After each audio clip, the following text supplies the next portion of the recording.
Selamat pagi. Assalamualaikum warahmatullahi wabarakatuh.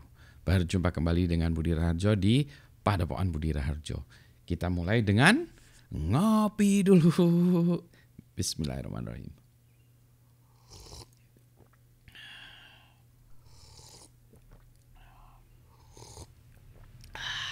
Asik. Kopi dari Java Halu versi Isnet. Natural anaerob, ada sedikit asam-asamnya gitu. Tapi enak. Mari kita bahas soal ChatGPT ya. Sekarang karena mungkin bagi Anda yang sedang mengikuti topik kekinian ya, ChatGPT dianggap sebagai sebuah tools yang asik karena dia memiliki fitur bisa membantu kita menulis ya, ngarang dan seterusnya.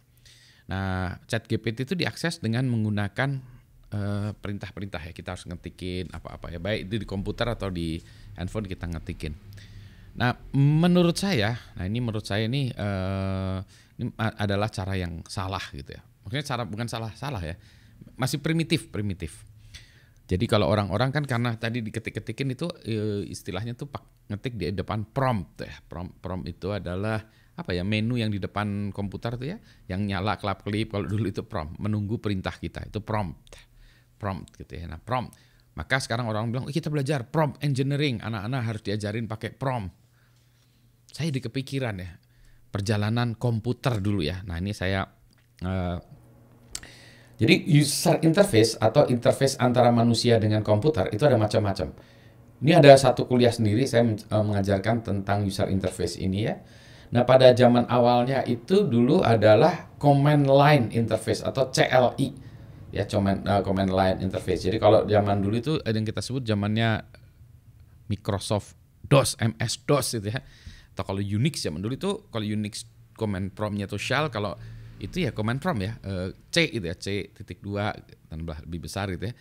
Nah, kalau zaman dulu tuh kayak gitu ya, kita ngetik-ngetik directory dir, pindah directory cd nama directorynya dan seterusnya. Jadi kita itu pada zaman command line interface. Kemudian dari CLI itu muncul teknologi baru ya, bukan baru ya, tapi menu. Karena apa? Karena orang susah mengingat perintah-perintah ya. Yang bisa CLI itu adalah orang-orang yang sangat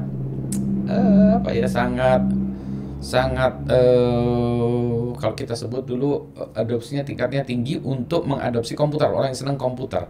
Jadi nerds ya, orang yang senang komputer, yang bisa pakai komputer, yang pakai command line. Orang-orang yang umum bingung, saya perintah mengcopy file itu apa, melihat isi file itu apa, dan seterusnya ya. Nah, ini CLI. Maka dibuatkanlah menu yang memudahkan mengcopy file ini ya.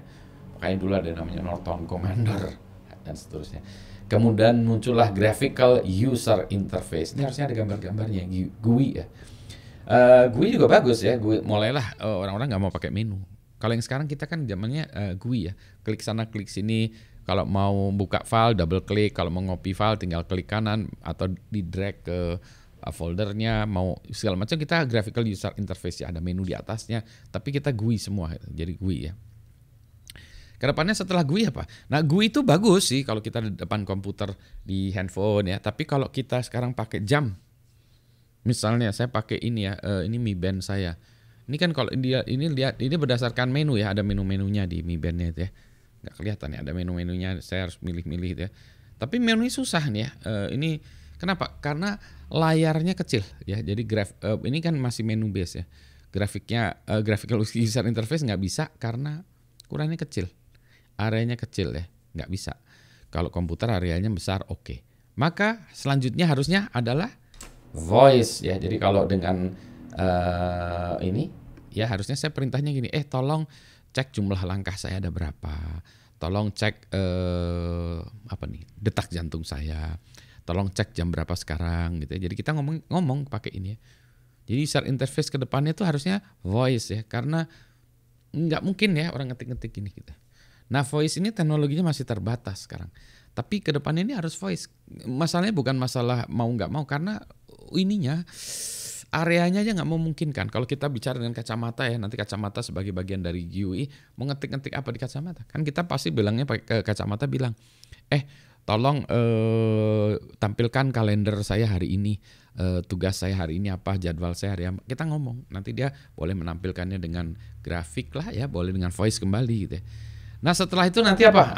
Ada yang orang bilang ke bio kita, nyambung ke otak langsung, entahlah ya. Tapi kita itu baru pada tahap GUI ini ya, dan belum nyebrang ke voice. Ya. Dari CLI ke menu ke GUI segala macam itu kenapa lambat terjadinya? Karena teknologinya ya pada waktu itu komputer sangat lambat. Jadi kalau ini graphical belum ada ya, namanya GUI graphical belum ada. Kemudian menu ya, komputer menjadi lebih cepat pakai menu. Kemudian mulai grafik, kayak GUI. Nah sekarang computing power sudah hebat, harusnya bisa voice. Nextnya ini belum tahu. Nah sekarang kita sambung ke, ini ceritanya tadi awal-awal kan kita ceritanya kan ChatGPT. Nah dalam bayangan saya ChatGPT itu adalah posisinya, ChatGPT itu adalah, sebentar saya indikan dulu ya. Nah ChatGPT itu kayak command line ya. Then there was a command line. ChatGPT itu prompt, kita harus ngetik-ngetikin kayak command line dulu, pindah-pindah apa gitu ya. Sehingga menurut saya ini rada kurang beradab ya, bukan kurang beradab, kurang manusiawi kalau kita ngajarin orang-orang untuk CLI. Loncat aja ya dari ChatGPT ini, nggak pakai menu-menu, langsung kita ke voice ya. Kita langsung minta ke ChatGPT ya, misalnya ini kalau CLI ini adalah user interface memberikan perintah kepada komputer. Kalau ChatGPT ini memberikan perintah kepada mesin AI ya. Nah ini juga sama sebetulnya, di depan ini voice ya. Sehingga nanti kalau kita bicara tentang misalnya kalau sekarang kan kita harus ngetik-ngetik ya. Misalnya apa? Bagaimana pendapat Anda, atau tolong terjemahkan ini ke dalam bahasa Indonesia atau bahasa Inggris ya. Tolong coba terjemahkan abstrak ini ke dalam bahasa Inggris gitu ya. Nah nanti tinggal pakai voice. Tolong terjemahkan file yang nanti akan saya upload ya. Nama filenya adalah abstract.txt gitu ya. Tolong terjemahkan ke dalam bahasa Inggris ya. Dia bilang oke. Baik Pak Budi, silahkan upload gitu. Wah formal kali ya. Baik Kang atau baik Mas. Oke Mas Bro. Jadi ya kalau kita lihat tuh nanti akhirnya adalah voice ya. Nah teknologi voice inilah yang kalau sekarang ya voice ini dulu yang atasnya susah ya, dulu zaman voice di atas ini susah karena dulu teknologi large language modelnya belum ada. Sekarang LLM-nya udah ada ya, large language model.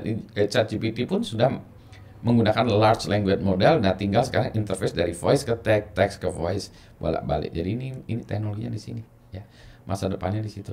Ayo kita kembangkan rame-rame, dan saya lihat ada beberapa udah inisiatif di Indonesia ya yang sudah ke arah sana. Keren, bagus, keren. Ini ngecapruknya saya sudah lama juga ya, saya pengen ngopi terus dulu. Pagi-pagi ini enaknya ngopi. Yang penting sehat semuanya ya. Sehat bisa ngopi, asik sekali. Selamat pagi, assalamualaikum warahmatullahi wabarakatuh. Jadi nggak usah belajar prompt ya, langsung belajar ngomong ke mesin AI. Nah, asik kan? Dan nanti nanya ke di sini juga, di ini saya juga nanti nanya juga, Pak Budi mau nanya tuh tadi yang itu tuh gimana? Nah nanti distrukturkan oleh si voice-nya ini ya supaya dia lebih nulisnya lebih bagus lah pertanyaannya di kolom pertanyaannya gitu, atau kolom komentar nanti bisa pakai voice. Ngimpi kali ya? Enggak ngimpi, beneran ini, beneran.